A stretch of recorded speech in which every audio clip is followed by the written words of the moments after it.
Welcome to 3 Books with Neil Pasricha, where each chapter we uncover and discuss the 3 most formative books of an inspiring individual. We believe books change lives, and that's why we are the only podcast in the world by and for book lovers, writers, makers, sellers, and librarians. Thanks so much for joining us.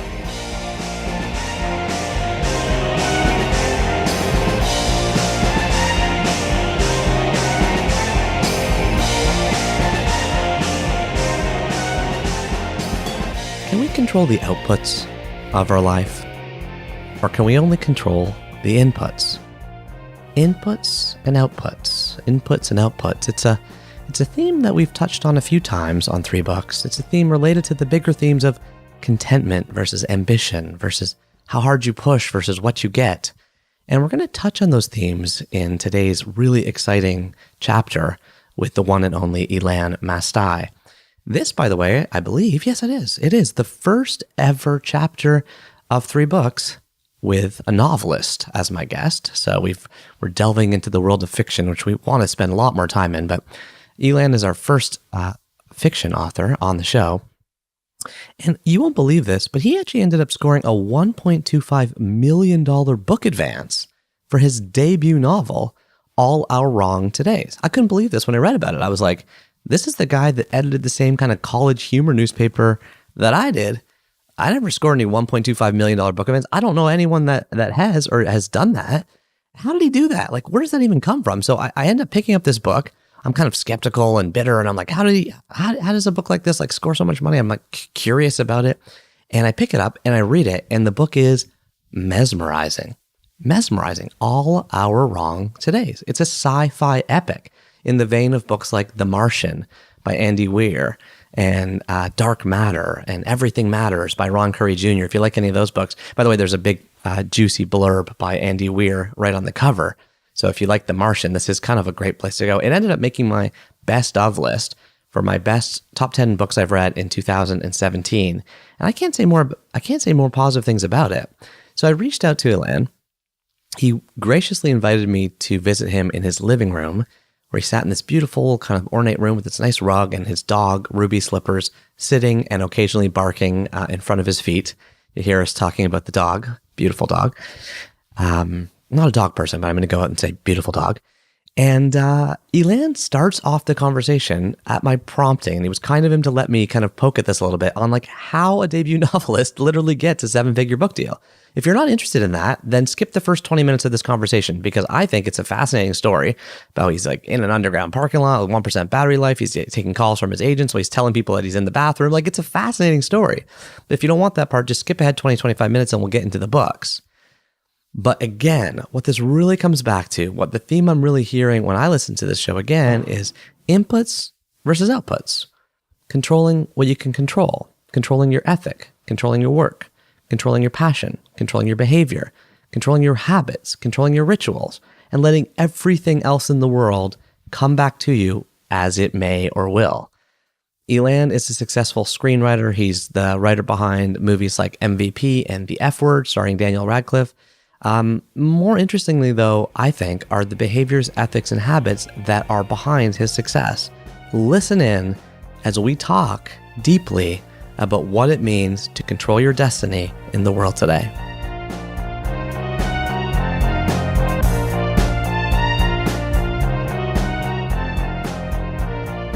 So I'm sitting in the living room right now with my friend and author and filmmaker Elan Mastai. Hi, Elan. Hi, Neil. And on the floor in front of you, on this beautiful, intricate patterned red carpet to the right of the fireplace, is your dog, Ruby Slippers. Yep, that's Ruby right there. And so you gave your dog a last name. Well, no, it's a full name. Yeah. So there's no space No, between... her last name would be my last name, legally. You know, if she was going to get married, she could decide if she wanted to keep it or not. No, she's Ruby Slippers Mastai. But there is a space between Ruby and Slippers. Yes. So most dogs have one name, don't they not? Am I totally at the line? I don't have a dog. Oh, yeah, you're so ignorant about dog nomenclature. This is humiliating for you.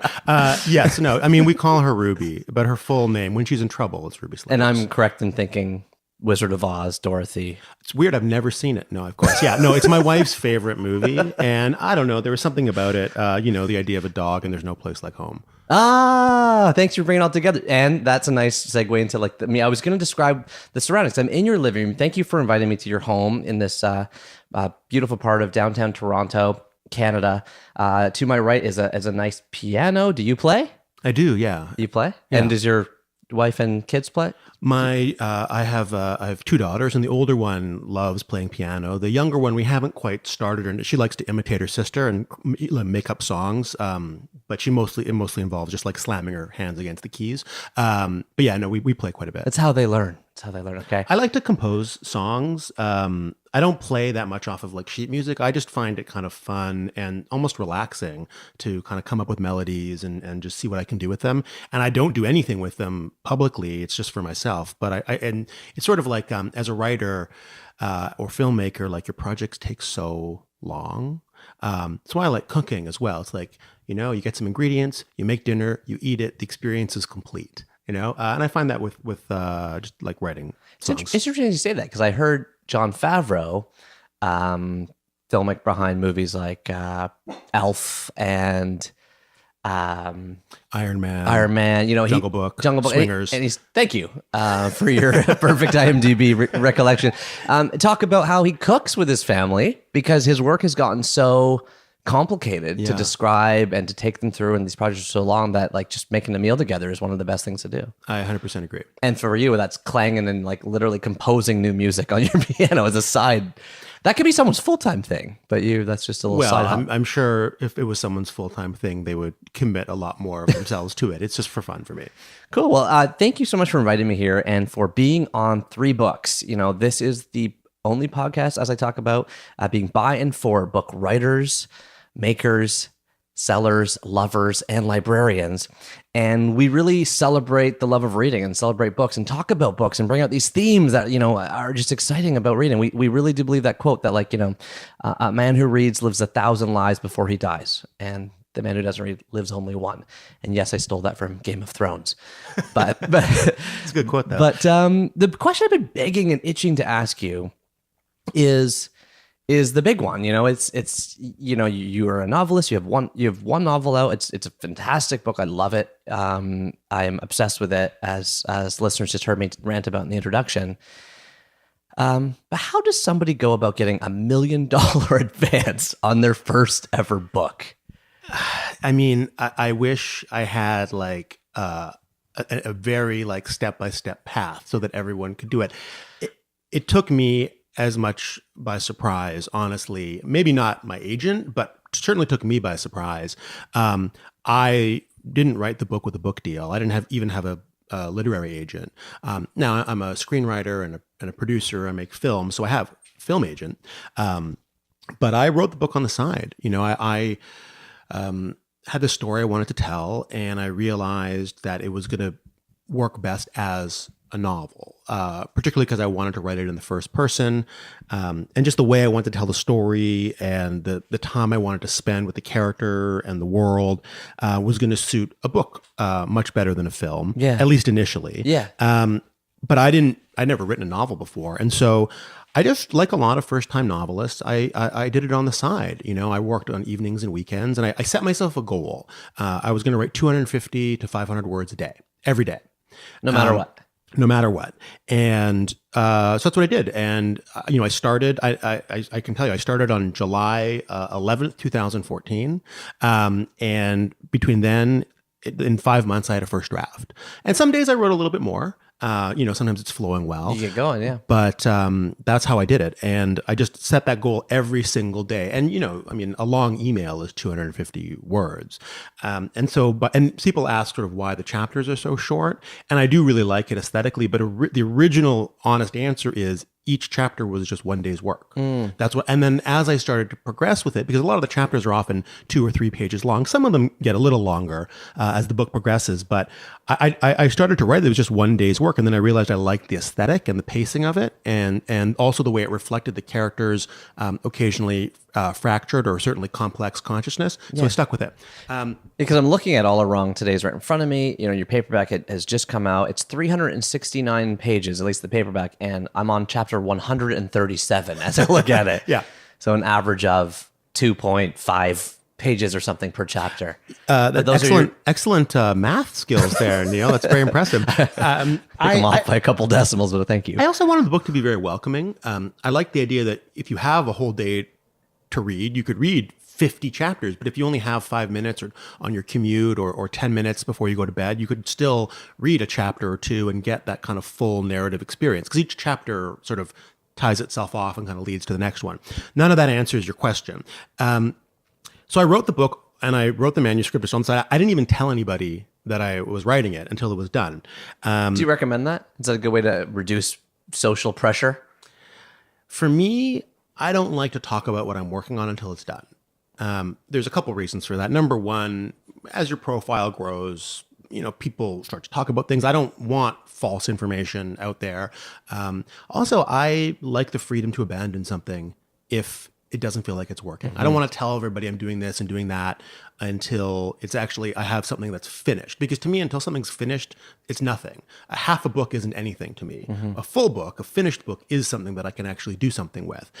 So I didn't tell anybody, and that's just me. It's a personality thing. But I think I agree with you, because I was in a coffee shop yesterday, and a woman who I don't know very well, but goes to the same coffee shop, said, "How's the book coming?" And even that, a stranger at a coffee shop who knows I'm writing a book saying, "How's the book coming?" I felt like, you shouldn't even know I'm writing a book. Like that's just too much pressure. And so the $1 million book, right? event, So take me there. So I finished it. I asked a couple of my friends to read it. None of them did. They all said sure, and then nobody read it. But I gave it to my agents, my film agents, and they loved it. And so I went about.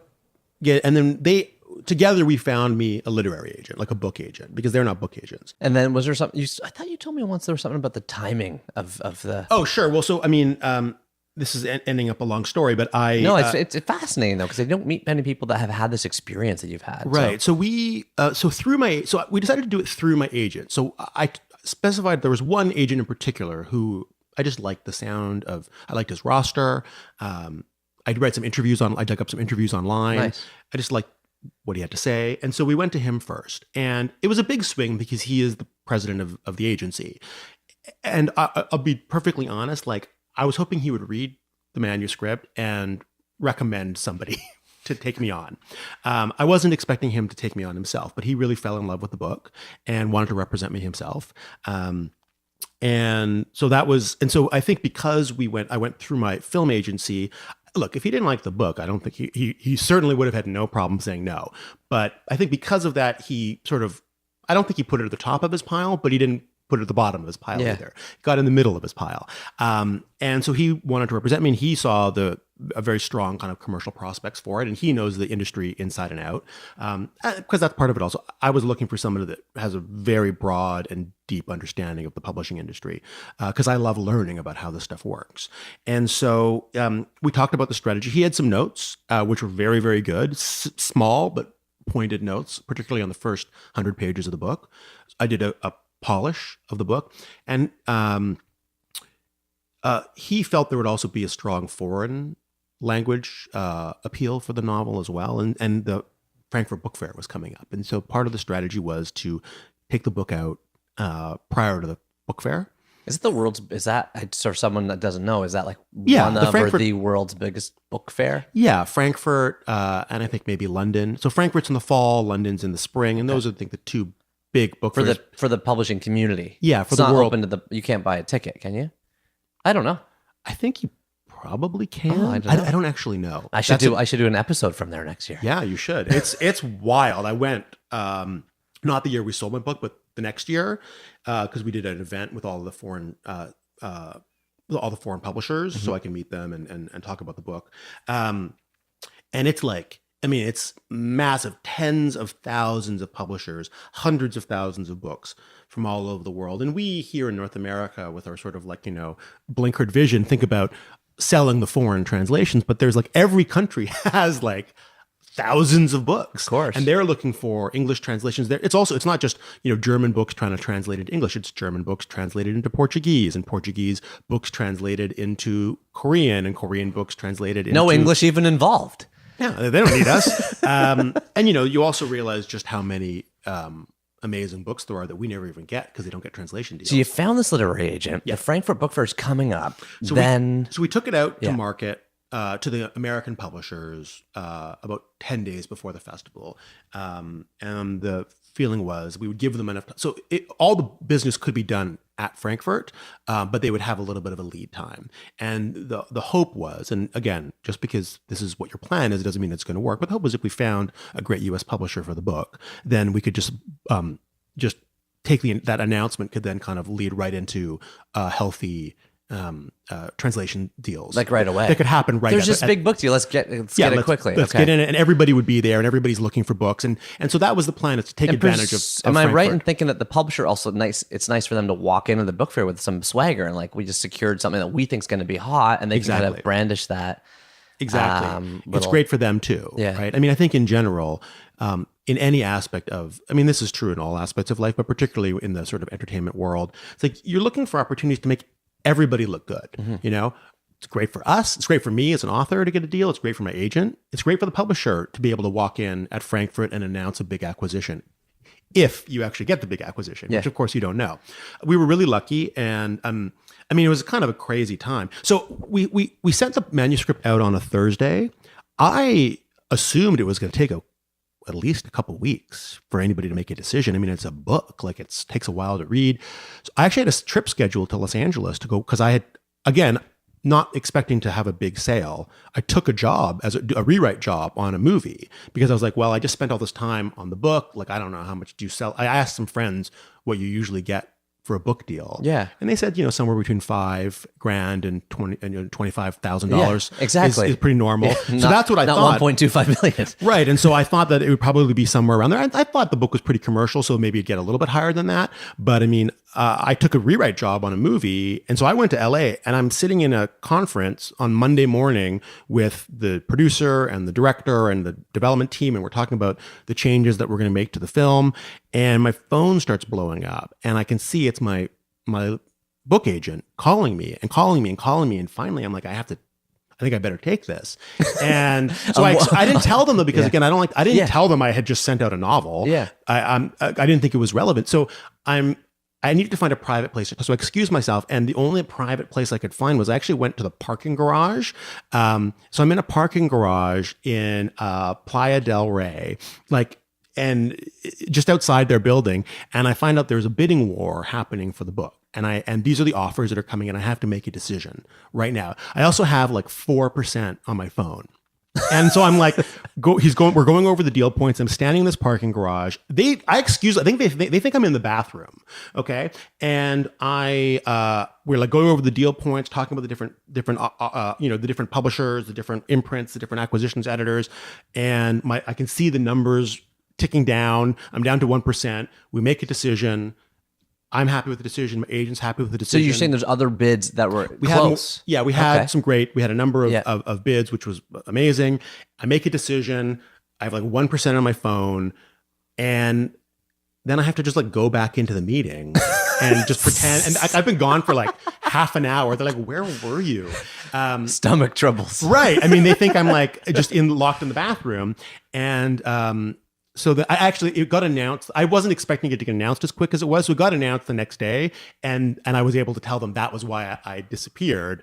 And they're like, okay, well, that seems like a reasonable, they're like, it was a bit weird that you disappeared for 30 minutes in the middle of a conference. But also why could you not come back in and tell? You couldn't. Well, because it was a business relationship, a totally different thing. Well, we had to do the paper, everything's had to be signed. Yeah, you don't want to communicate that this is not as important to me as this phone call thing. Exactly. Yeah. And also the funny thing is so the meeting ended. Yeah. My phone was dead. I couldn't even call anybody to tell them.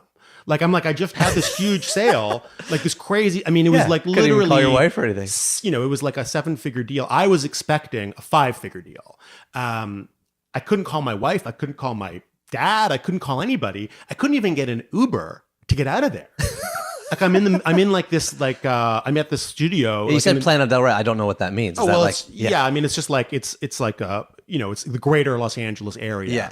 Yeah. There's no taxis driving. I was literally, I had to find somewhere to go in and let them plug my phone in just so I could get an Uber to get out of there. So it was really hilarious. And then I'm just so I couldn't even, so I'm just like in this Uber and the guy's making small talk about wakeboarding. And I'm like, I want to tell him, but it just seems like I feel like I'm going to sound like a crazy person. So, I mean, look, I was really, really lucky in that I found an amazing book agent. And I had a unique way of finding the book agent. Most people, I've been working as a screenwriter for a decade. Yeah. And so that's something that you skimmed over kind of quickly, but like that is all vested into this book sale, right? Like it's absolutely. And I'm sure from the perspective, and I should also say we went out to production companies the same day we went out to publishers. So we also simultaneously sold the movie rights to the book. So we were selling the publishing rights and the movie rights at the same time. The movie deal closed not long after that. And so part of the fact that I was a screenwriter, had the history as a screenwriter, had the relationships as a screenwriter, had written my first novel, the movie people immediately saw the value of the book as a potential as an adaptation. Yeah. It's funny, of course, because I originally wrote the book being like, this is a book. I don't care about a movie. I'm not thinking about a movie. This is a novel, and I want it to be as booky a book as possible. But immediately it was like Al Pacino in The Godfather, right? Like the movie people don't let you out, and but which is fine. I was very happy, obviously, to kind of like explore that side of things. We found a great producer, a great studio who are excited about it, and so I've been working on the movie adaptation since the book came out. This is incredible. So, and our listeners are going to hear this probably, post All Are Wrong Today is coming out, obviously as a hardcover, and then most recently as a paperback. I'm guessing, depending on the movie timeline, All Are Wrong Today comes out as a film, and so it's a really exciting time to talk to you. And thank you for sharing that story. That's a fascinating story. I can't, and the only part missing for me is like, when did you get your emotional release? Like the phone's dead, you got no car, you haven't been able to call you. So did you explode when you got back to your hotel room? What happened? Well, it's funny because so I got home, I got back to the hotel, I plugged in my phone, I called my wife, and I mean, she was like completely shocked. Because again, we had sort of talked like, well, what do you think? Because when I told her I was writing a novel, I think she's very supportive of me creatively. And we've been together for a long time and we get each other, and she understood why it was important to me. But I know like part of it was like, is that the best use of your time? Like you could write a spec screenplay, you could create a television show, like why a novel? But she read it and she loved it and she was totally behind me. But we were very much looking at it like this was a creative thing I did. And when we talked about it, she asked a friend of hers who had just had a book published, and she told her that you could expect a $5,000 advance. So this wasn't like some kind of like elaborate cash-in scheme on our part. It was purely like an artistic decision that turned out to be. It looks like an elaborate cash scheme in the review. Yeah. Unsurprisingly, writing a novel was not like it's not like I would recommend that as a as a financial incentive. But it's funny because that's also the start of the conversation. When people talk about getting $5,000 advances, what they're also not saying is that therefore the book sales themselves and the resulting royalties go towards that advance to potentially earn it out, get up to 5,000. And then everything after that is like, maybe you make 10 and your next book advance is 20 grand. And so when you have an advance that big, did you feel did you also then feel, I don't want to put emotions in your head, but did you feel like pressure then for this thing to like No, explode? I know that the movie hasn't come out yet, so there's a huge piece of that. But well, look, no, I didn't, because I've been working in the movie business for a long time, and in the movie world, I mean, again, let me just be clear. I mean, this was a big advance, and I was grateful, and I was humbled by it. And just to pause you for a sec, I should say to everybody is that the way advances work is you get a number, that's yours. It's yours. So it's usually paid quarterly, a quarter on the deal, a quarter on the submission of the script, a quarter on the hardcover release, a quarter on the paperback release. Correct. And every book you sell, you get a royalty. Usually it's about $3 for a hardcover, $1 for a paperback-ish, and those earn out your advance. If the number of books you sell ends up resulting in royalties that top your advance, the resulting gravy is your royalty stream. If it doesn't, you still keep the advance. So there's like a some authors have a point of pride or like to try to earn out their advance or different emotions. That's what I'm asking Elan about. Right. But I just want to pause with an interjection because not everybody might know how that works. Of course, and that's very useful, of course. My feeling was, first of all, I work in the movie business where even like a tiny little movie costs a lot of money. Mm-hmm. So the numbers don't freak me out. For me, I just felt like if this is what the publisher felt the book was worth, Like that's what the market was telling me. And I felt that the more you get in as an advance, the more that the publisher is committed to pushing the book, to advertising it, Totally. to just putting the entire weight of the publishing house behind it. And both in terms of like advertising, marketing, Sending you on distribution, book tours. sending me on book tour, all of that stuff. And so I saw the number as an indication of the publisher's commitment to getting the book out there, which is a long-term commitment. It's not just the hardcover, it's not just the paperback. It's the longevity of the book, and also an investment in me as a potential. We want this guy's next thing, and all that stuff. And so he's still young. Yeah, How old is he? Yeah, and so all of that stuff. Yeah, he better not be 70. And so all of that stuff. So no, that part of it didn't freak me out. I was just like, if that's what they think it's worth, that's what they think it's worth. That's their job. That's such a healthy emotion that you just articulated. That's probably not that common, but I love that. I love that. Like that's a very Buddhist way to look at your book advance. When you work as a screenwriter, which I had for so many years, so much is out of your control. The only thing that is in your control is writing the best possible script. The only thing to the limits of your talent. And I felt that way about the book too. The only thing I can do is write the best book I can to the limits of my talent, and all that other stuff is their job. I'm here. I'm happy to go on book tour. I'm happy to talk to whoever they want me to talk to. I can do endless. I did so many email Q&As. I can't even tell you.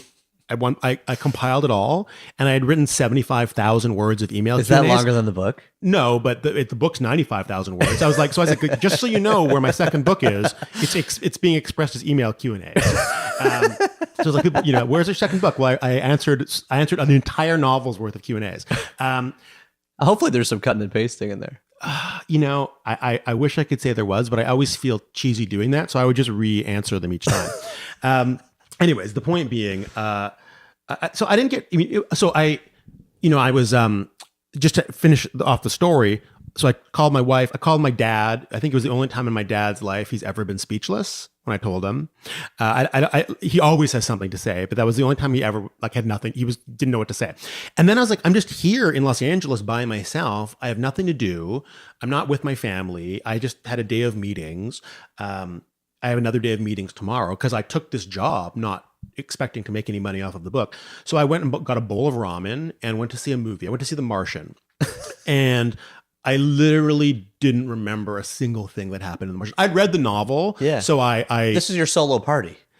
I went to see The Martian because I just was wanted to get out of my head. I don't remember a thing about the movie. I rewatched it later. And I was like, oh, okay. Yeah. But I remember walking out of that film and had no memory of it because of what had just happened. And then I just had to go to work the next day. So it got announced publicly. And so I was able to tell the people I was working with why I had disappeared into the bathroom for 30 minutes. And other than that, I just went to work and did the job and kind of let my agents kind of deal and the lawyer deal with all the nitty gritty stuff. And that was it. So by the time I got back to back home, it was already in the past. So I didn't really have some big emotional release. So there's still a time for that. That might still be inside. We should, maybe not today, but I want you to feel that emotion because I'm a fan of the solo party. I have had good news sometimes when I'm by myself and I'm like, I'm going to McDonald's. I'm going to get a Big Mac and a quarter pounder because no one can stop me. And I'm going to make my fries into a poutine. And I'm going to have a couple of drinks. I'm going to walk around. I'm a fan of the solo party for emotional release and emotional bookends. At the end of 1000awesomethings.com, after I wrote 1,000 blog posts, I went on a trip to New Orleans with one of my good friends who was a big supporter of the blog. And it was Leslie's idea, my wife's idea. She's like, you just need a mental bookend. Right. And in that advanced story, Elan, we still need to do shots after the show. And for all I know, something did happen at that screening of The Martian that I don't remember. So maybe I just that is weird that you said I don't remember it even. And I just flipped out and the security had to subdue me and I don't even know. I don't remember what happened. I doubt that did happen. Hopefully extra beef in the ramen at least. This has been an incredible story and in a really exciting way to start this conversation because here we are talking about 3 books. We haven't even got to the books yet, but we've talked to an author about this incredible book deal in this saga. And so I love that transition. And it's funny. I wondered if we can actually take that, that story you just shared, Elan, about the book deal, but also about your book having 137 chapters, if I got that number right, of 2.5 pages each, and use that to transition into your first book, which has no chapters, no page breaks, no table of contents, and it's a novel.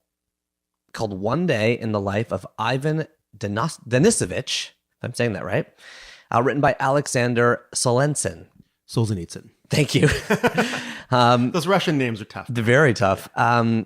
So it's written in 1962. It describes one day in the life of an ordinary prisoner. Of course, that's Ivan Denisovich, in a Soviet forced labor camp in the 1950s. This book was regarded as the first ever published account of Stalinist repression through these forced labor camps. It was first published in Soviet literary magazine Novy Mir, if I have that right.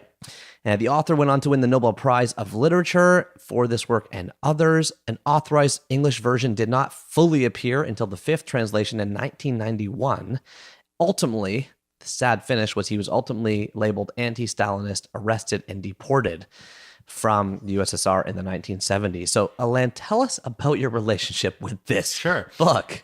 So, of course, when you describe it, it sounds so cheery and alluring for anyone to read. But that's the point, because I was given this book to read in high school, in grade 11. And by a teacher? Or yeah. I mean, we did a section on Russian literature in my grade 11 English course. I was in IB. And so they would choose a country. We labeled animals in French in mine. There you go. So very different curriculum. We read Anna Karenina and Crime and Punishment and One Day in the Life of Ivan Denisovich. And I mean, to say that as a teenager, I was uninterested in reading this novel, I mean, I just had zero interest in reading a story about, Stalinist repression and the Gulag system in 1950s Russia. How could I care about this? Then I have this such a strong memory of sitting, eventually I had to read it, right, for class. And I sat on the back deck of my family's house in Vancouver. It was a really sunny, hot day. And I remember reading this book and shivering from the cold because it just got inside me. And when you say the cold, he talks about it being negative 40. They're in a Siberian gulag. Yeah. That cold. It's a literal cold. So cold that on some days, it's like when they have to do the forced labor, like they can't feel their hands. And what I love about the book is, of course, there's all this horrific stuff that happens to him that's described. But one of the master strokes of the book, and I don't want to give too much away, is that he's describing a great day in Ivan Denisovich's life. Like what you realize, like this is a day that's like top 5 days of his 10-year sentence. And as a kid growing up in Vancouver, in a very comfortable, happy place, happy life, peaceful life, it made me identify and understand. It did what literature is supposed to do, which is to give you perspective, to give you empathy. I felt what he was going through, and it really gave me a sense of perspective. Actually, I remember it like bracing that sense of appreciating what I have, the kind of thing that most teenagers really don't unless they go through some sort of trauma in their lives. And I realized like all these tiny little things, because there's actually all these moments of happiness, these moments of grace. Yeah. These moments of generosity, of spirit, of kindness, even despite the sort of horrific conditions and all the things that he endures and that his fellow prisoners endure. And so the book really just it woke me up to the power of literature to show you someone else's story, to show you the world through someone else's eyes, and also just to appreciate what you have. And in a way that as a young man, I hadn't had that experience. This book was that wake up call for me, and I found it really changed my perspective, and I always really treasured it. The funny thing is, I never read it again. I haven't read it since then, but for this, I decided to reread it again. Yeah. So I just read it last week, and I was like, this book is amazing. So good. I had that same experience where I was like, oh man, is this going to be super depressing? And there are obviously sad and upsetting things that happen in it, but actually what I took away from it is is the happiness. He gets an extra little piece of bread. He's able to make a trade with somebody.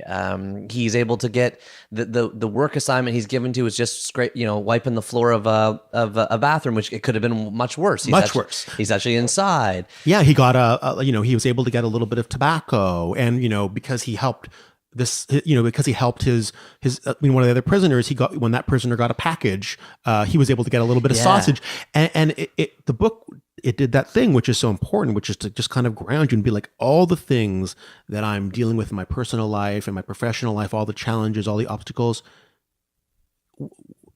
what are they? That's so true. Compared to what this guy is going through. And even just in the context of everyday life, not letting it overwhelm you, recognizing the small pleasures, the small happinesses, the things that give your life real meaning, what really matters, the tiny kindnesses. This book really it brought that all back. And it's amazing because thank you for that incredibly vivid portrait of how you were turned onto the book and what it meant to you especially at that age, a teenager in Vancouver, growing up in a pretty, lucky way. I think it's fair to say, compared to 99.9% of that's what humanity. I mean. Yeah, and not knowing as much about your specific childhood. But then it's 181 pages one day. This book can't also help be a bit of a study on mindfulness either, because he has to, in 181 pages one day, describe things in a level of detail that most books just can't simply never do. And I was thinking as you were talking, I'm like, what other book do I know of that does this one day trick? And I thought of one. I don't know if you know any, but I read a YA book last year.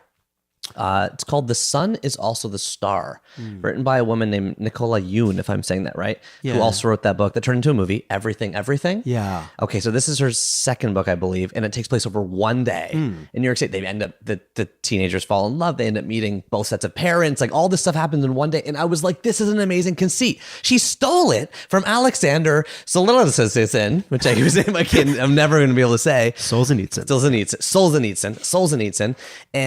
And that's a great idea, like a one day. And the it's idea, like a Jack Bauer trick. Yeah, I mean, no, it is incredibly compelling because it gives you before sunrise and before sunset. Those movies also use that structure. Yeah, that's right. That's right. But it's the idea that it's one day and it's also every day of 10 years, and it gives an entire portrait of life in the gulag. But it gives you such a structure from waking up to falling asleep, and it's a structure all of us know in our bones because we live it every day. But seeing it through his eyes, what a day in his life is like compared to what a day in your life is like, it's not just a vivid portrait of history. It really just forces you in the most evocative way to reflect on what your day is like. So true. And in Daniel Pink's new book called When, which is not it's not in the how-to section of the bookstore, it's in the first ever when-to section of the bookstore. He makes the point in the preface or in the foreword that every single construct of time we as humans have invented, like we've invented the year, we've invented the second, we've invented the whatever, we've invented, except for the day. The day is literally one turn of the earth, and we get the darkness, we get the light. That's the one that he therefore focuses his whole book on. And maybe it's the one that we can most relate to. Yeah, absolutely. Well, everybody's life schedule is different, but you can't change the day. The sun's going to rise and it's going to set when it's going to, regardless of what you do. It doesn't matter if you work a night shift. It doesn't matter if your baby starts crying at 5 a.m. It doesn't matter if you're partying till 3 a.m.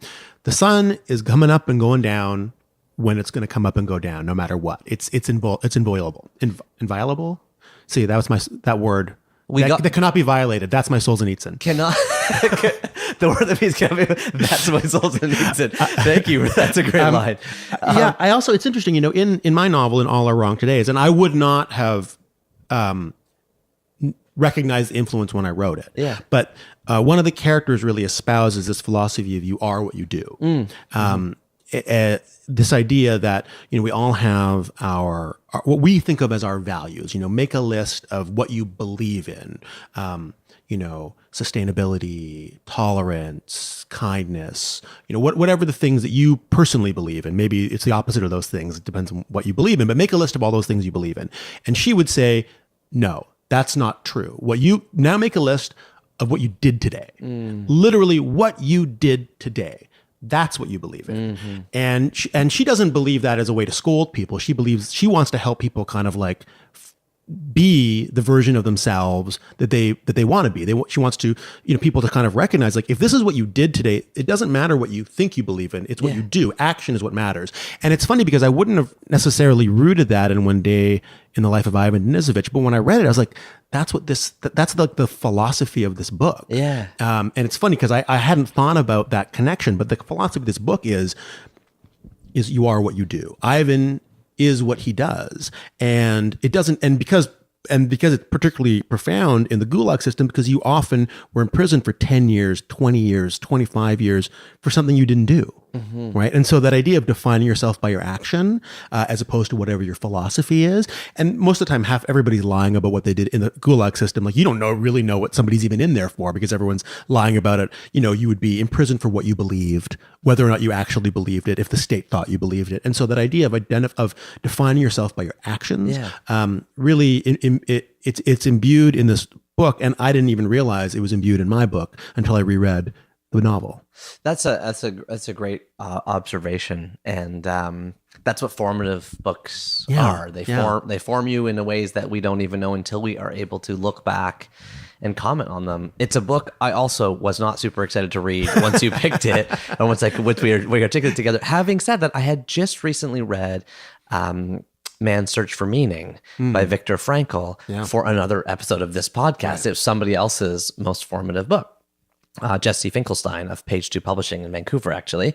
And that's nonfiction. Yeah. And this is fictionalized.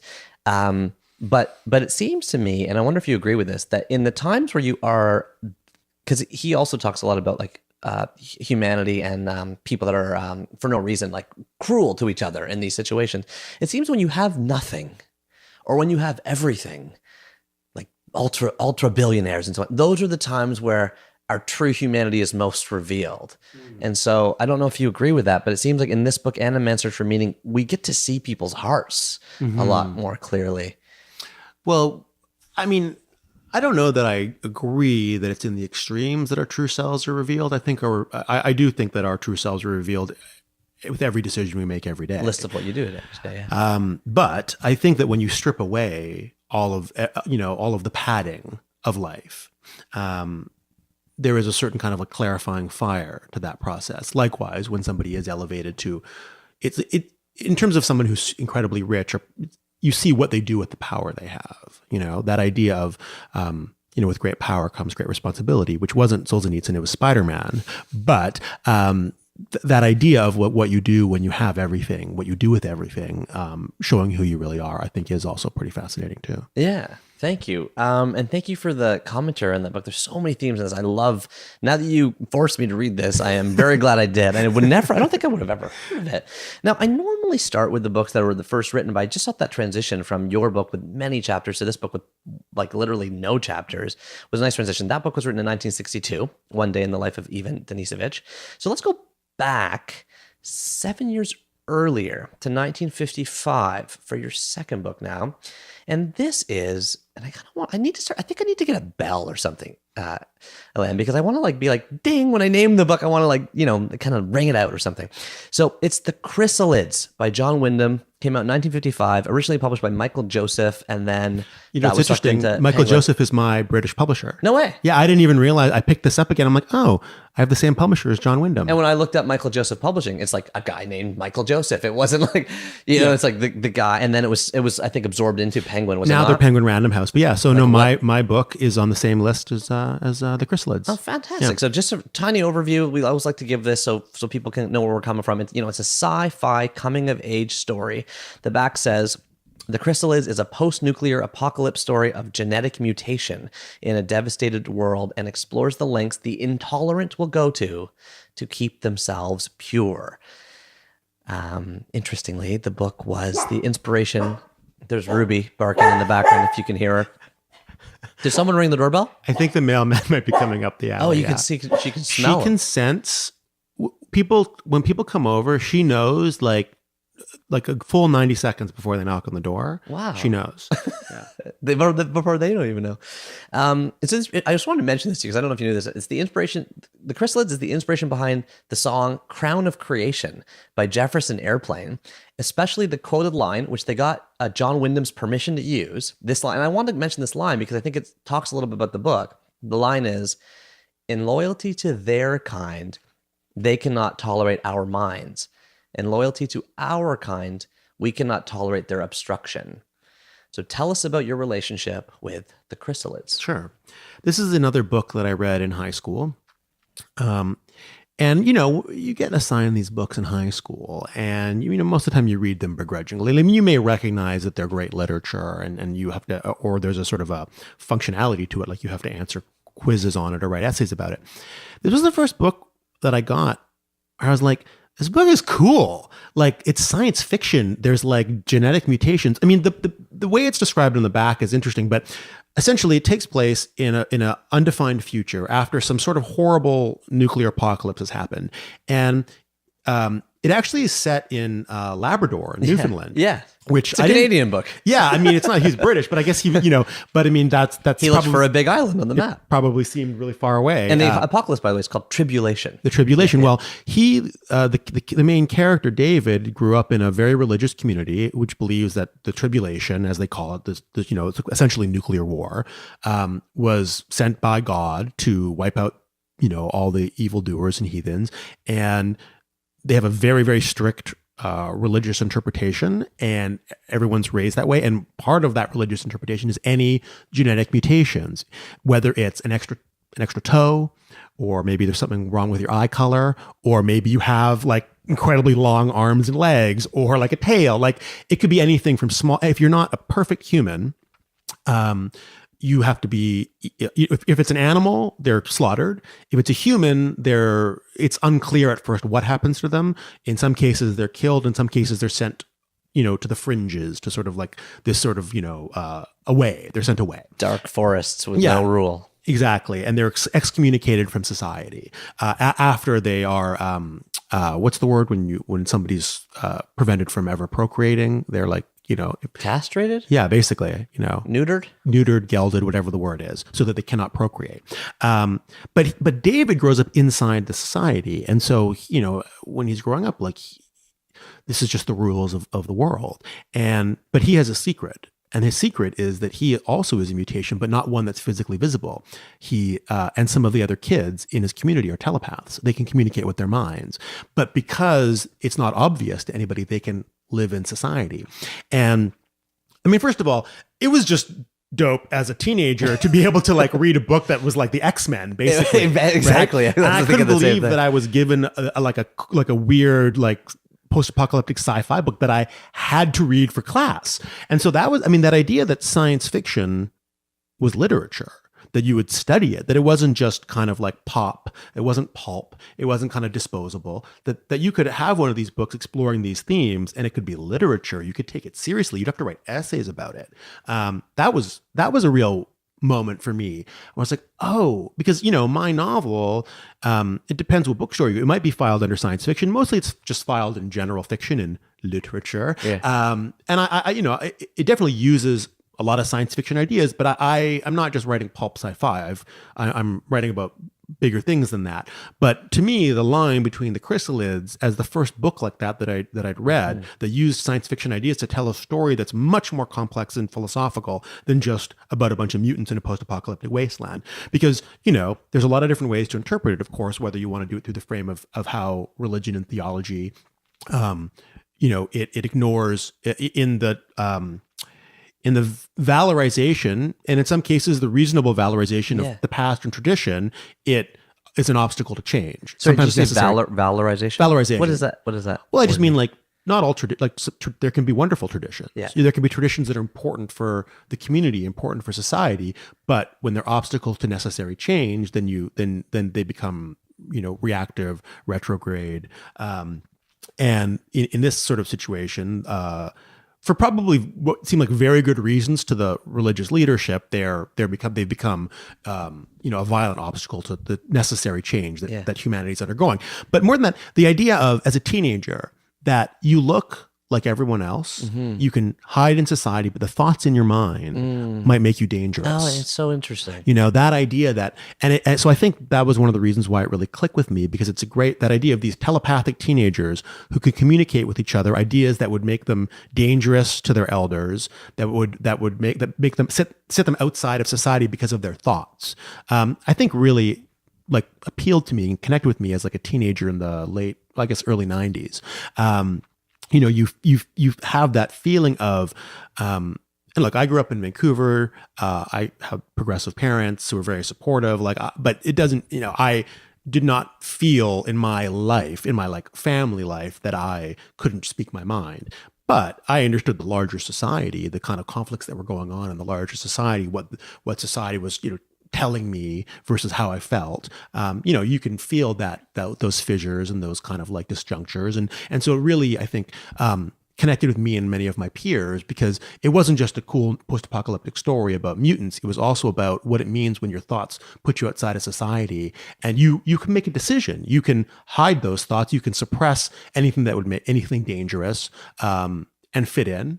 And some of the characters do, right? They don't want to be telepathic. They just want a normal life. They try to be. But other kids, they can't. They can't let the thing that makes them different is the thing that makes them who they are. And so they run towards their difference, and it puts them in opposition to everything they've been told they're supposed to believe. Wow. It's like it's written in 1955. That's the other thing. It's like, we're talking about a book 70 years later in your living room couch with ruby slippers, now peacefully sleeping. The mailman's clearly gone by, on the corner of this beautiful red carpet you have here. And 70 years later, this guy, John Wyndham, died, it says right here, died in 1969. Yeah. Imagine 50 years after your death, people are chit-chatting about the themes from your book and how they still reflect current society. How does an author, or do you think about this in your work, put in universal themes, entrench universal themes so deeply into a work, whether that's a book or something else, that they almost are just like they stick with people so long? Like, how do you do that? Or is it a fluke? Or are there some universal themes you think that people are just constantly tapping into the same thing? But like, again, to this line, the lengths the intolerant will go to keep themselves pure. I mean, almost like most major problems in the world today can almost be pulled back to that sentence. Yeah. Well, look, I think most authors have certain themes, certain ideas that obsess them, and they keep finding different ways of exploring them. I think that you often, I find I'll come up with an idea for a story and I'll let it marinate and I'll think it through and I'll decide I'm going to spend some time writing that. And I'll get quite far into it before I realize this is just the same story that I told. The characters are different. The scenario is different. The location's different. Everything's different. Even the writing style is different, but I'm writing the same story. No way. Because I just have these themes that I keep coming back to. And I think a lot of authors are like that. And when you actually kind of like go deep, beyond the prose, beyond the kind of like the plot, beyond the sort of specificity of the character, like those deep themes are the same. And so, I think that that's in some ways what makes you an author, is you're just obsessed with some idea. And you can't get it. And usually it's not an idea with an immediate obvious answer. And so because it doesn't have an immediate obvious answer, you keep picking at it. It's like a wound inside you, and you don't want it to scab over. You just keep kind of peeling back the scab and kind of poking this is a gross metaphor. No, I'm thinking of poking the tooth that's loose when you're a kid. You are doing that same itchy yes feeling, and I know exactly what you're talking about. And I think part of being an author is with the tooth never comes out. It's just wiggly forever.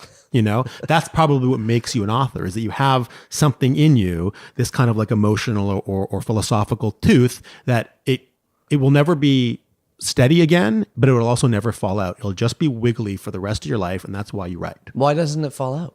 Can you not close a theme off in your work and have some mental closure because you extricate it from your mind in this? Can you not? Or are you thinking that these... I mean, I can't speak for everybody. Yeah. Maybe that's why you stopped writing. Why did Harper Lee stop writing? Well, maybe she... Done. Finished. She wrote To Kill a Mockingbird. The tooth fell out. Mic drop. Yeah. Look, I mean... or like Salinger, maybe, he wrote a couple masterpieces and then he was like, I said what I had to say. Catcher in the Rye, a couple things. Franny and Zoe. Stopped writing. Seymour introduction. I don't know the full story, yeah. But yeah. I mean, so maybe there are authors who have that wiggly tooth and it comes out. The longer you have a wiggly tooth, not to push the metaphor too far, the longer you're able to create the art that reflects it, that articulates to yourself. Like that's kind of a beautiful thing, is that it's a documented form of pain, like minor pain inside you. Unless it gets infected and kills you. which can happen. I don't want to scare everybody, but you should, if you have not, it's really important to visit your dentist, and you should get that looked at. There's another metaphor, and who's the dentist for the author? But we'll maybe park that one. It is a question, though, that I think a lot of authors probably ask themselves, which is, if the wound heals, will I still have anything to say? So when you do have those stories where you go deep into them and you realize that they're same, do you then abandon ship? No, because What do you do with those? no. I mean, I think that that's just writing. I think that So you I think still that's carry who a you are. project where you realize the theme is similar. Yeah, I think it's okay as long as you're not literally repeating yourself. Yeah. I think that part of what's interesting is, here's a theme that interests me. Okay, here's a character in a situation. How would this character in this situation deal with this dilemma? Okay, that's that story. Same theme, probably, even when I think it's not, it is. Here's a different character in a different situation. Well, how would they pursue this theme? They might end up in a different place, right? If they're a different person in a different context, they might take the same theme and go off in a different direction. So to me, it's like when I was in an undergrad, I started out as a philosophy major, actually. But what I discovered was I was much less interested in kind of like the rhetorical arguments about philosophical principles. I was really into the examples. And I would get great marks on my examples were terrific, right? Because I loved being like, okay, so here's a philosophical premise, and let me create a narrative where I explore that. And that's actually what I was interested in. I was interested in the examples, not in the philosophy. Can you give us an example of what you're talking? What do you talk like? Give me an example of an example versus the rhetoric itself. Well, I just mean like, give me a philosophical example. Sure. Kant's golden rule, one should behave in such a way where anything you do, you would be okay with someone doing back to you. Oh, right. The golden principle. Right. Yeah. Okay, gotcha. Which is often in Christianity, do unto others until they, what they would do to you. But we've seen the poster where it's like there's a version of that in most world religions. Right, exactly. Yeah. But that idea that, that essentially you should be able to abstract from any action you take, that if it was done to you, you would feel it would be still just. If at any time it would feel unjust to you, then you shouldn't do it to someone else. Yeah. Okay. That's a philosophical principle, and there are many, many tomes have been written about it, including by a few unreadable ones by Kant himself. But I'm interested in the dramatic implications of that. Okay, so let's look, like, let's say you are, let's say you're in the military, right? Let's say you are in a position where you have to approve something terrible, and in the context of the war, it's functional. But if it was done to you, if it was done to your people, how would you feel about it? Which leads us directly into Slaughterhouse-Five. Thank you. You're welcome. For the transition to your third and final book. You got the bell on this one because it is Slaughterhouse-Five, or The Children's Crusade, because that is written right on the cover. Slaughterhouse-Five or The Children's Crusade, a new novel, which is not new anymore, a new novel by Kurt Vonnegut, written in 1969, published by Random House, a sci-fi infused anti-war novel, to your point about the Great War metaphor, that's semi-autobiographical, as the main character in the story, Billy Pilgrim, survives the Dresden bombing as a prisoner of war, as Kurt Vonnegut apparently did himself. The bombing of Dresden, because I had to look this up for myself, because I shamefully was not aware of the scope of it. So from February 13th to 15th in 1945, over 1,200 US and UK bombers dropped 3,900 tons of high explosive bombs on Dresden in Germany, destroying 1,600 acres of city center and killing, it's a debated number, but something like 25 to 30,000 people. In the book himself, Vonnegut does label that as much higher, 100,000 more or more.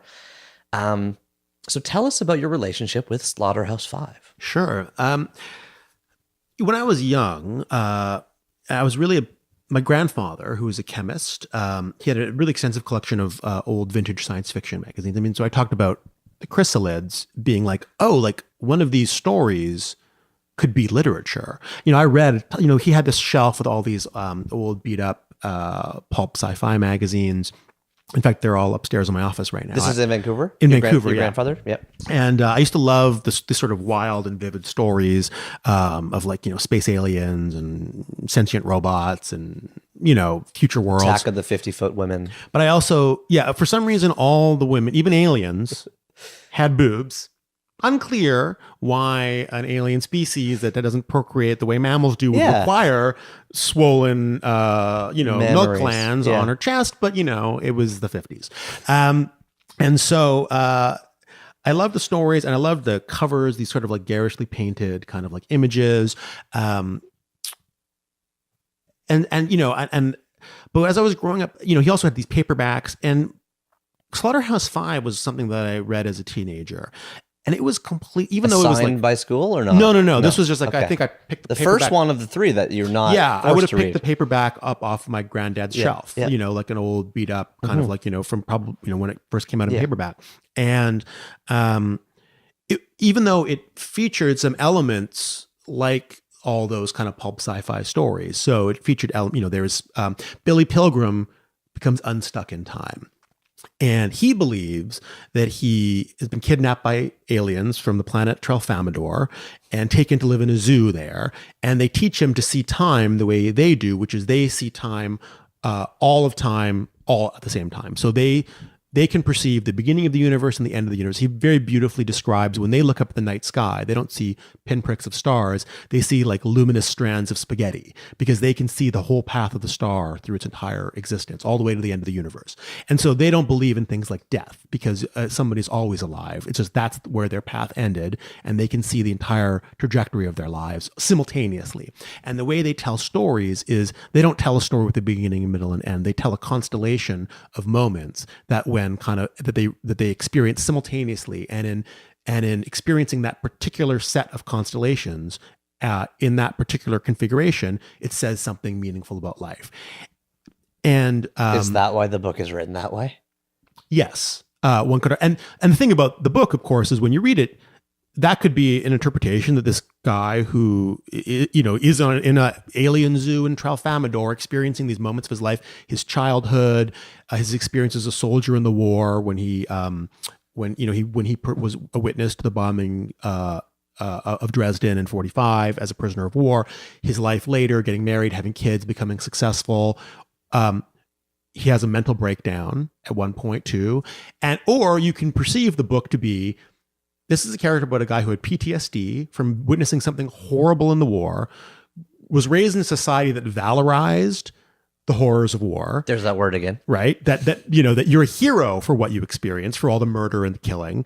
And so he had no way of dealing with it. He has a mental breakdown because the happiness and the success he achieves in life, he doesn't feel he deserves. And he's lying in bed in a mental facility, and the guy next to him, the guy who happens to be sitting next to him, has a bunch of old science fiction paperbacks, which is all he has to read. And so in his crack up, he absorbs some of the elements of the pulp sci-fi and decides that he's actually living in an alien zoo, experiencing time as a coherent kind of like, experiencing the coherence of time, as opposed to just that he's lost his mind because he never dealt with his PTSD from the firebombing of Dresden. And I had never read a science fiction book or a book in general that did that, that used, and because of course, Kurt Vonnegut very, very clearly says like he witnessed the bombing of Dresden. He himself is a minor character in Billy Pilgrim's life. And he's not the hero of the story. He's telling the story about Billy, but Kurt Vonnegut, the soldier as a prisoner of war in Dresden, is a character in it. And it's all told from the perspective not of Billy and not of this omniscient narrator, but it's told from the voice of Kurt Vonnegut, the author. He's telling you a story. Complicated. And I'd never read anything like that. But I don't think anybody had read anything like this. This book, when it came out, it people were blown away. The idea of combining ridiculous pulp science fiction with essentially, with memoir, right? The kind of memoir people like Knausgaard or Sheila Heti are writing these days, with a story, with a war story, an anti-war story, or an attempt to kind of grapple with how to make a meaning of your experiences of the horrors of war. Nobody read anything like this before. And so I also just came to it really cold after reading a bunch. And so it really blew my mind. It opened my mind about the idea of like how you could tell a story. just thinking about time in a different way, thinking about storytelling in a different way, and also just more than anything, the power of an author's voice. When you read Slaughterhouse-Five, it's not just the story and the kind of like the kinetic sort of, dazzling sort of plate spinning of the storytelling. It's Kurt Vonnegut's voice. And it's front and center. More than anything, it's his voice that carries you through. Even like, can I just read the first paragraph of the whole book? Chapter 1, page 1. All this happened, more or less. The war parts, anyway, are pretty much true. One guy I know really was shot in Dresden for taking a teapot that wasn't his. Another guy I knew really did threaten to have his personal enemies killed by hired gunmen after the war. And so on. I've changed all the names. Like, it's just from the beginning. And he, really tight prose, like no, it's famous for this no semicolon thing. Right. Yeah. Semicolons are hermaphrodites to show you went to college. I think that's his quote. And there are no semicolons in my book.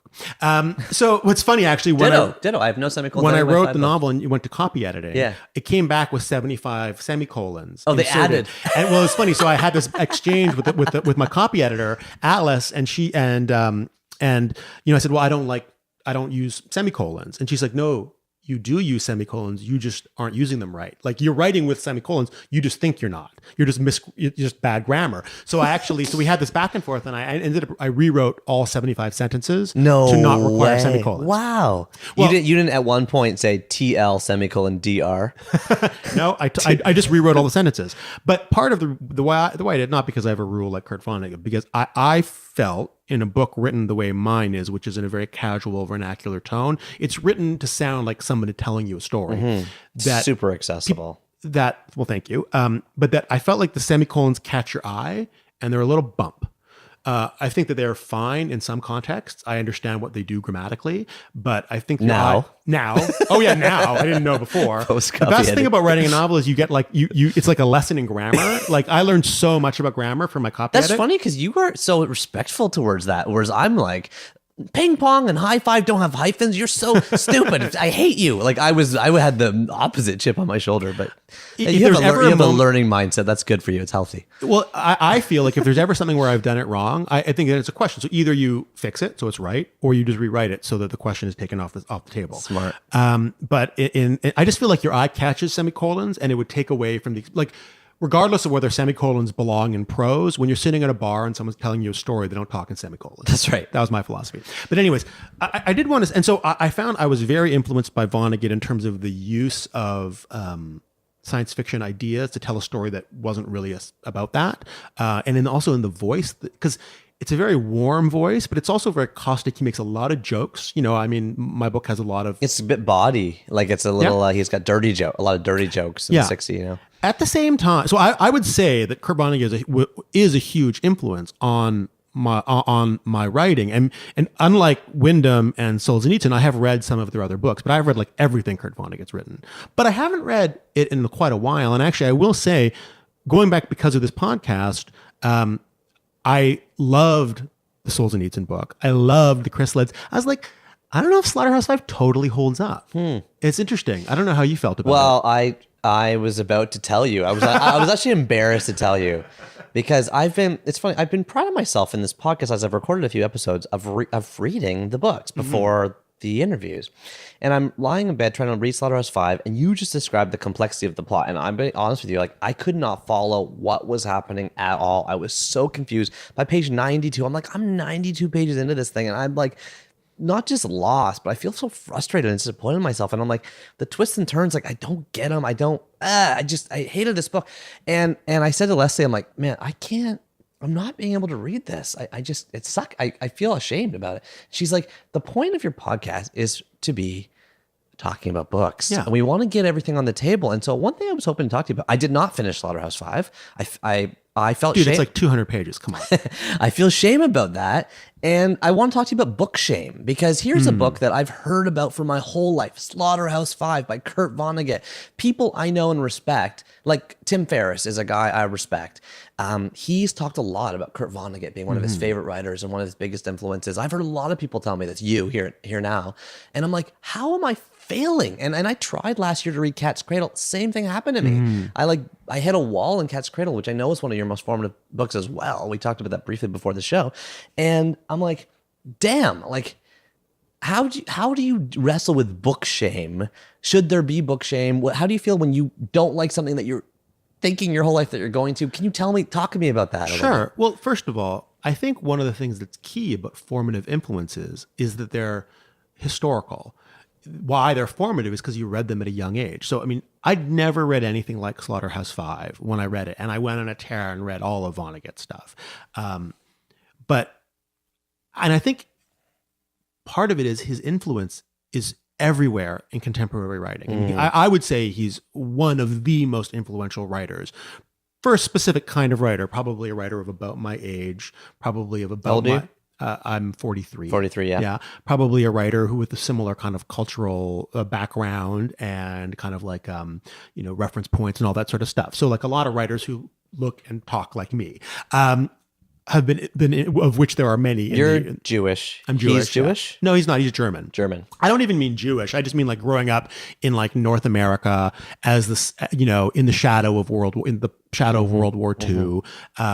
Like both my parents were born during the war. Both my grandparents were seriously affected by the war. My grandmother escaped the Holocaust. My grandfather was American, but his work as a scientist was considered crucial to the war effort.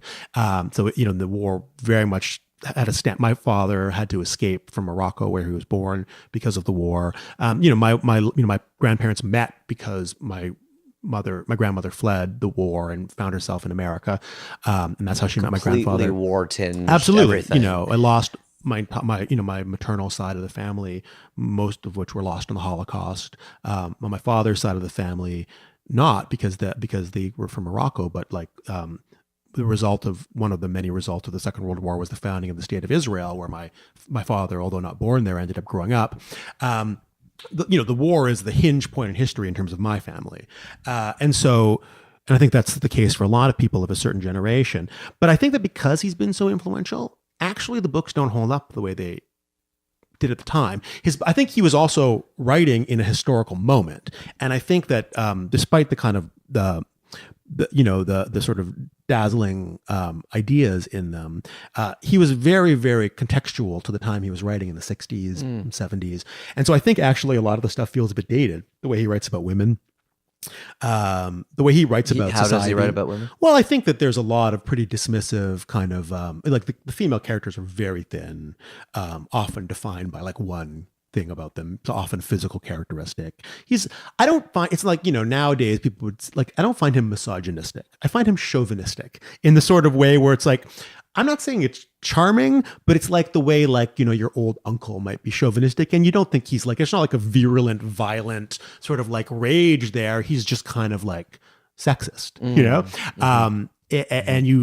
you maybe, I don't know if it's like, I don't think forgive is the wrong word, but you kind of, you get like that was the time he was writing in. Yeah. And I feel like even just the style that he's writing, I think so many people have been influenced that it actually dilutes the potency of the work. Yeah. And so I actually found rereading it, I was like, this book, it was like listening to Pink Floyd. Yeah. You know what I mean? Like, I was like, when you listen to Pink Floyd and you're 16, you're like, whoa, man. But like, you may kind of go back and be like, what are they talking about when you listen to it now? Like, and I found like as much as I respect Slaughterhouse-Five and as much of as an influence on me, Vonnegut's writing has been, it was the book, because I reread all three books too, it was the book that I enjoyed the least. Interesting. It's funny because it's a nice also conversation about separating art from person, because we don't know the authors as people as well very often, but in Vonnegut's case we do, because I bought a book last year called If This Isn't Nice, What Is? And I don't know if you've heard of it. Yeah. It's all of Kurt Vonnegut's commencement speeches over like a 30 or 40 year time frame. And I read that book and I adored it. I was like,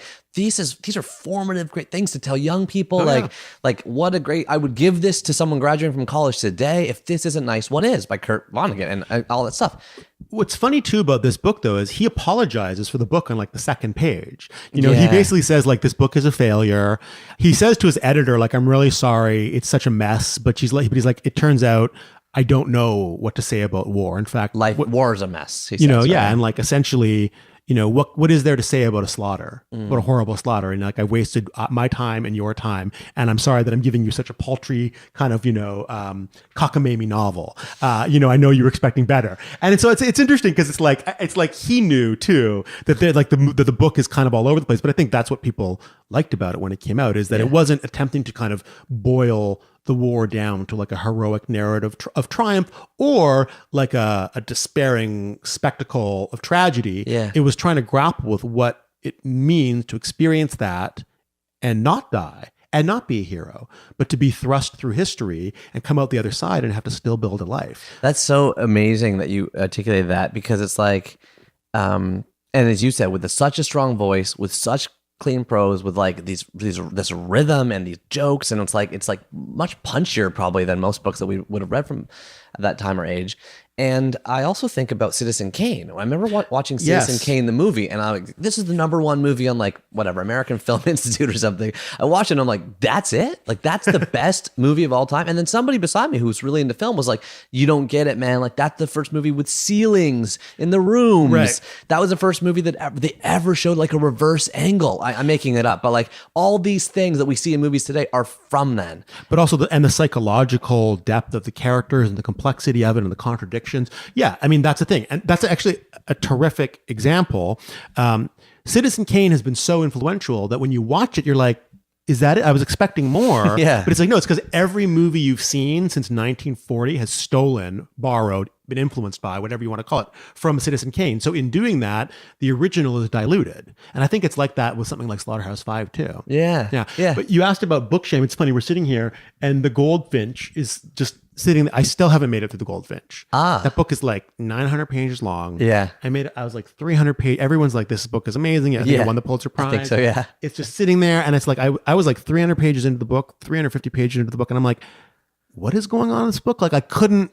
And I've read all of Donna Tartt's other books. Oh wow, you even throw that in there. Oh yeah, no, I've read The Secret History. I've read My Little Friend. I've read them all. My Tartt stuff, just not. I just like couldn't get through it, and it's still sitting there because it's like eventually I feel like I will get through. But there are books like that. So you won't give that book, like that book will. And this is kind of to the point about shame, because I think one thing I want 3 books, this podcast, to really do is people carry around so much emotional baggage about books. We have books on our nightstand. Oh, I have so many books to read. I have tons of books on my bookshelf that I haven't read, but I know I should. I don't have time for reading, blah, blah, blah, blah, blah. I want to rid the world of all that shame, because only when we do that can we actually find the books that touch our souls, and we make room for them. Not like there's this book on my bookshelf that I want to read, and that blocks me from all the other good books behind it. Like so I'm going to throw this copy of Slaughterhouse-Five. I'm going to leave it in your home when I leave here today. I will never be opening this again.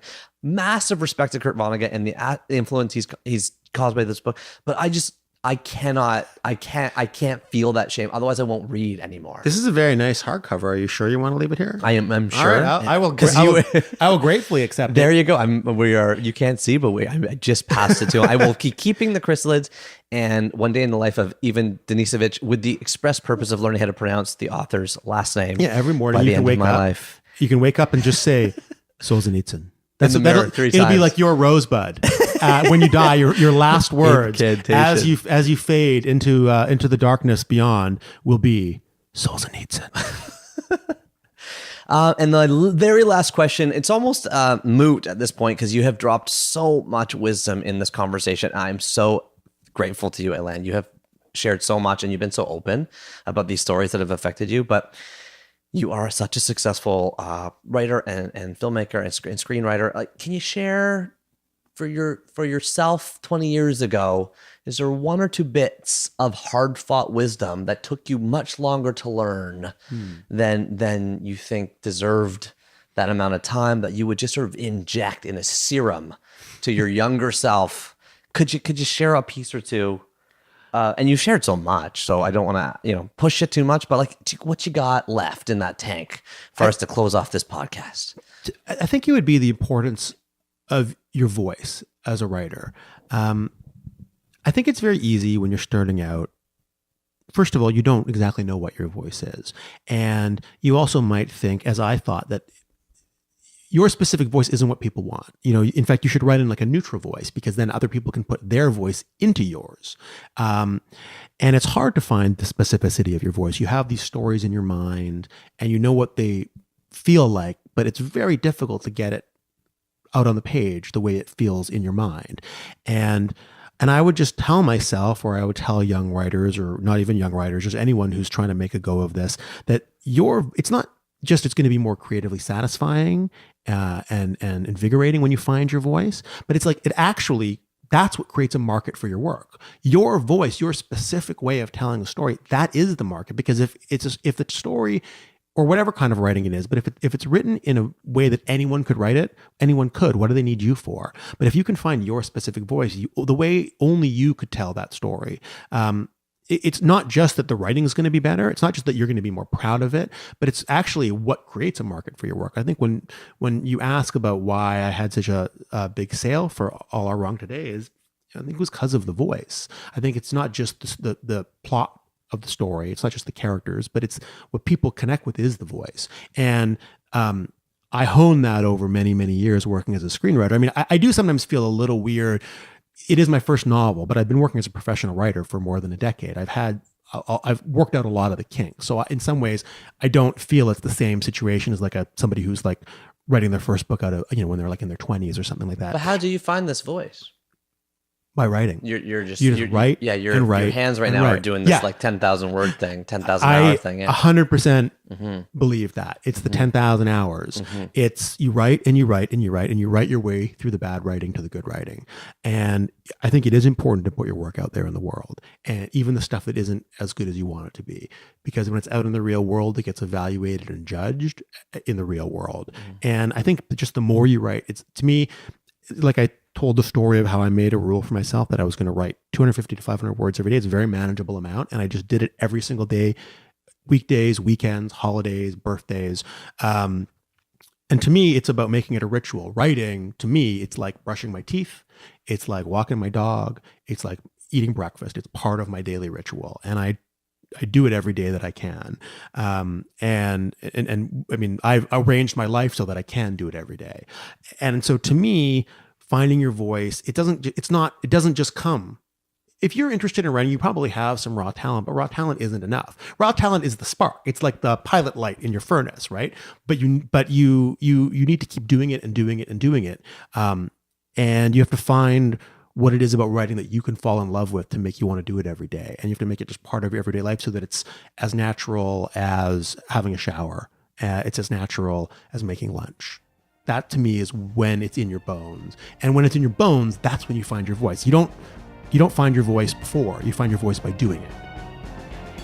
Thank you so much for coming on the show and sharing that with us. My pleasure. Thanks for having me. It's a fun conversation.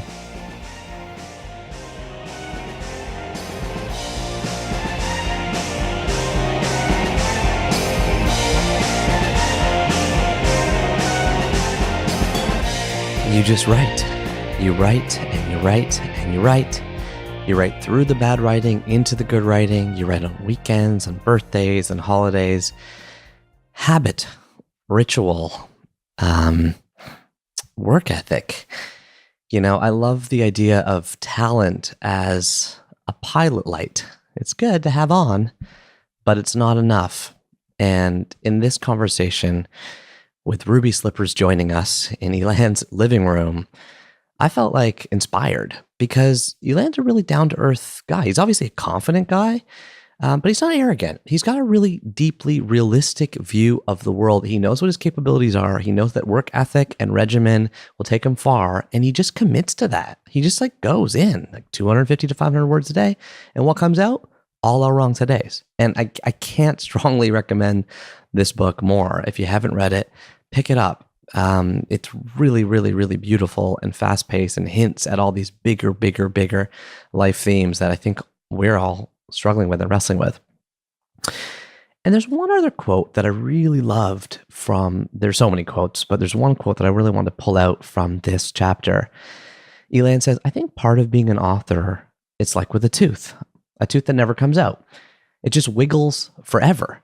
That's probably what makes you an author, is that you've got something in you, this kind of emotional or philosophical tooth that will never be steady again, but it'll also never fall out. It'll just be wiggly for the rest of your life, and that's why you write. Later, he went on to say, I think a question a lot of authors ask themselves is, if the wound heals, will I still have anything to say? Maybe part of what we're doing together in 3 books and in our lives is trying to keep the wounds open, right? Trying to keep the learning centers open, trying to keep the parts of ourselves that were still unresolved. We want to keep them unresolved. We want to keep them open to new ideas, to new thinking, to new conversations, like the beautiful stories that Elan just shared with us. And now, if you've made it to this far in the podcast, I'd like to welcome you back into the end of the podcast club. It's where I talk directly from me to you. You talk from you to me. You call me at 1-833-READ-A-LOT. You leave me a review on iTunes or Stitcher or wherever you listen to podcasts. And we interact with each other a little bit at the end of every show. So let's go to the phones. Hey, Neil. This is Sarah, and I'm calling from Jacksonville, Florida.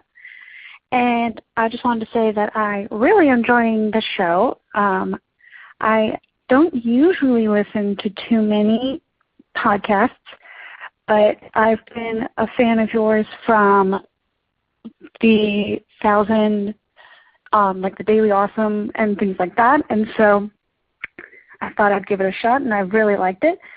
And since then, whenever I read a book that I like, I feel like I need to tell you. So I read just recently a book called The Great Passage. I think it was originally published in 2011, but I just read it. And it was a really cute book about the making of a Japanese dictionary. And I thought I'd pass it along and see if you enjoyed it as well. Have a great day, and I hope you keep reading. Bye. Thank you so much to Sarah from Jacksonville for leaving that voicemail for me. And thanks so much for the book recommendation. I like the fact that when you read books, you feel like you need to tell me about them. I like that. Tell me about them anytime. Drop me a line, leave me a voicemail, let me know. I looked it up. The Great Passage. So it looks like it was originally written in Japanese by Shion Miura, if I'm saying that right, Miura, and then was more recently translated into English by Juliet Winters Carpenter. About 600 reviews on Amazon, an award-winning story of love, friendship, and the power of human connection. Thank you so much for tipping us off to that book. I really appreciate the call. And now it's time for our review of the chapter.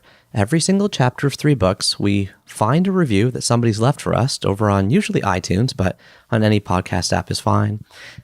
Stitcher, Spotify, YouTube, wherever you listen. And we pull out a review, and we reward whoever's review we read with a free book. You just have to email us, and we'll mail you a signed one if it's one of my books.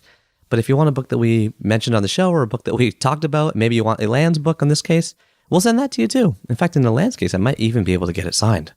I'll try. But it's not up to me. It's up to Shannon189, who said, just finished listening to Chapter 3 with Seth Godin, and I find myself in a state of deep thought. It's so interesting listening to everyone's formative books and the diversity behind the reasons why they were chosen. The podcast is very genuine. It makes you feel like you're sitting on the couch with Neil and his guest and part of the conversation instead of just listening to an interview. I find myself paying attention to the lunar calendar now to know when I can dive into the next episode. Well, thank you so much, Shannon189. I'm so glad you feel that way, because that's exactly how I feel. I'm actually starting to, when I sit down with guests, literally put like a blank chair beside me sometimes and to sort of have that in my mind as a metaphorical inclusion of the guest. I'm talking to you right now. I'm literally thinking about you right now, Shannon, and I hope you're thinking about me. And I just think that we can traverse these areas of time and space so uniquely right now. And so I'm so happy that you feel that intimacy that we're trying so hard to put out there. I really do feel like we're all in this together, and the more love and conversation that we can have, the better lives that we will live. So thank you. And now it's time for the word of the chapter.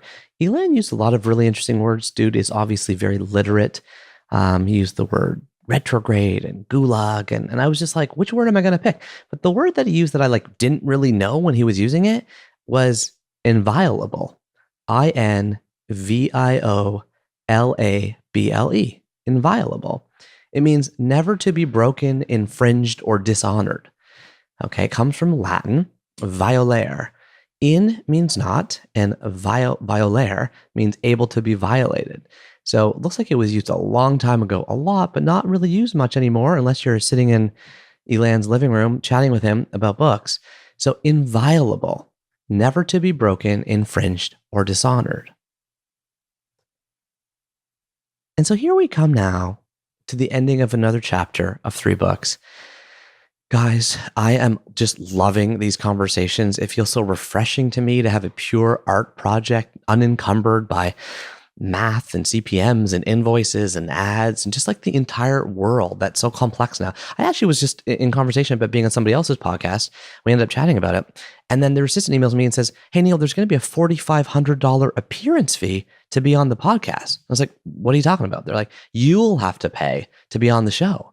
And I'm like, so many of the trusted things we're using today are being subverted and perverse by the fact that money is coming into them. You have my promise that I'm not going to let that happen with 3 books. I want this to be a pure piece of art. I want it to be a conversation. I want it to be a life-changing discussion and a life-changing series of stories that we go through with 333 inspiring people to uncover the 1,000 most formative books from March 2018 when we kicked it off all the way to September 1st, 5:52 a.m. in 2031 when we will hit the number 1 book on our list. If you want to see which books we've talked about so far, just go to 3books.co and you can click on the top 1,000. It has a list of all the books we've talked about so far to this day. Of course, there's links to the chapters, the show notes, links, books, everything Elan talked about, everything any guest has talked about, pictures of the guests, pictures of me with the guests. It's an amazing composite repository of the discussions that we're having on 3 books. Like I said, I'm loving these conversations. I love the interaction you're giving me. Thank you so much. Leave me a voicemail anytime at 1-833-READ-A-LOT. And until next time, remember, you are what you eat, and you are what you read. Keep turning the page, and I'll talk to you soon.